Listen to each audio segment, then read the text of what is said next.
నారా లోకేష్ గారి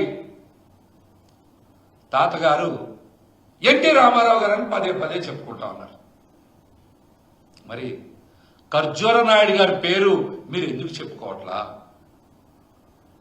తెలుగు సాంప్రదాయంలో నాన్నగారి తండ్రిని తాతని పిలుస్తాం. మరి నారా లోకేష్ గారికి తెలుగు సాంప్రదాయం ప్రకారం తాత ఖర్జూర నాయుడు గారు అవ్వాలి కదా.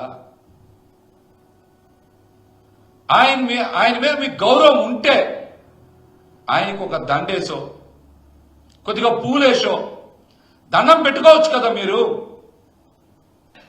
కేవలం 2 ఎకరాలు మాత్రమే ఉందని ఖర్జూర నాయుడు గారిని ఏమన్నా చిన్న చూపు చూస్తున్నారా? నారా లోకేష్ గారు, మీరు ఈ ప్రశ్నకి సమాధానం చెప్పాలి. ఈ ప్రశ్నకి సమాధానం చెప్పాలి.